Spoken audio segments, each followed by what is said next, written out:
بابا صاحب رحمت اللہ علیہ فرماتے ہیں کہ ایک نیک نوجوان تھا، دن کو روزہ رکھتا، رات کو نماز پڑھتا، پر اللہ سے ڈرتا پھر بھی بہت زیادہ تھا، بڑا ہی ڈرتا تھا۔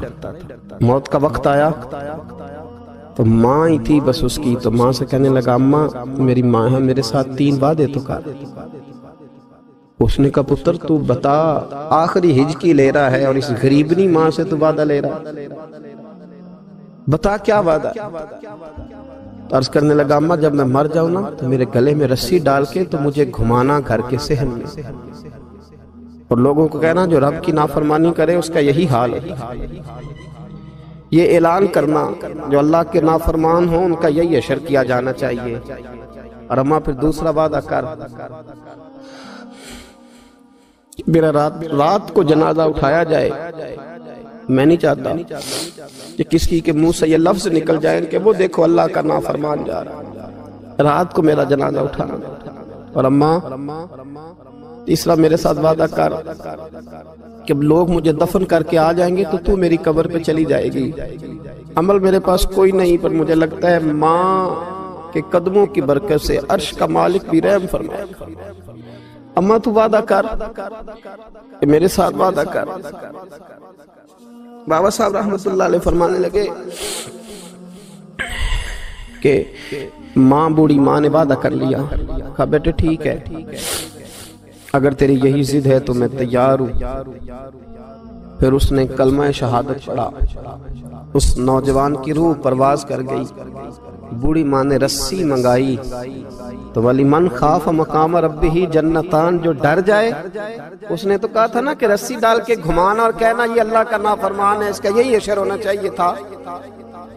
لیکن جب ماں گلے میں رسی ڈالنے لگی تو گھر کے ہر کونے سے آواز آنے لگی خبردار یہ رب کا دوست ہے، اللہ کے دوستوں کے ساتھ اس طرح کا معاملہ نہ کیا جائے، اسے چھوڑ دیا جائے۔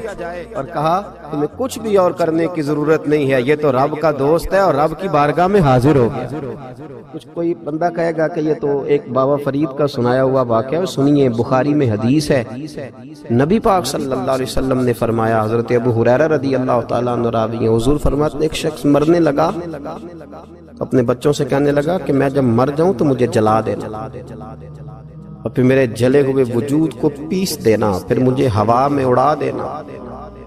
پتر مجھے اڑا دینا، مجھے بڑا ڈر لگتا ہے، اگر رب نے مجھ سے حساب پوچھا تو میں قابل نہیں ہوں، اڑا دینا مجھے ہواؤں میں۔ اگر اس نے مجھ سے عذاب لیا تو حساب لیا تو بڑا سخت حساب لے گا۔ حضور فرماتے ہیں بخاری میں موجود ہے، اس کے بچوں نے اسی طرح کیا، اس کے مرنے کے بعد اسے جلایا، ہوا میں اڑا دیا۔ اللہ کے محبوب فرماتے ہیں رب کریم نے حکم دیا زمین کو کہ اس کے ذرات کو جمع کرو، زمین نے ذرے جمع کیے، خدا نے حکم دیا تو اس کا وجود پھر سے اسی شکل میں آیا۔ تو رب کریم نے فرمایا یہ جو تو نے وصیت کی تو کیوں کی؟ اللہ جانتا ہے کہ نہیں جانتا؟ یہ کی تو کیوں کی؟ تو رو پڑا، کہنے لگا اللہ میرے اندر تو طاقت نہیں تھی تیرے سامنے کھڑا ہو کے حساب دے سکوں، تجھے منانے کے لیے تیرے خوف سے ڈر گیا، میں ڈر گیا۔ اگرچہ ہمارے بزرگوں نے لکھا ہے کہ آج یہ وصیت کرنا، اس رنگ میں یہ طرز اختیار کرنا درست نہیں، لیکن آپ غور فرمائیے کہ نبی پاک علیہ السلام فرماتے ہیں جب اس نے کہا نا اللہ تجھ سے ڈر کے یہ کیا، تو رب کریم نے فرمایا جا پھر میں نے تیری مغفرت کر دی، کیونکہ اللہ کو پتا تھا یہ دل سے بات کرنا۔ ایک چوتھی بات میرے رسول پاک علیہ السلام نے فرمایا کہ جب رب نہ مانے تو پھر وہ کمزوروں کے صدقے مان جاتا ہے، پھر وہ ضعیفوں کے صدقے مان جاتا ہے۔ فرمایا اللہ تم سے بارشیں روکنا چاہتا ہے پر تمہارے ضعیفوں، کمزوروں، غریبوں کے صدقے، مجبوروں کے صدقے وہ تم پر بارشیں برساتا ہے۔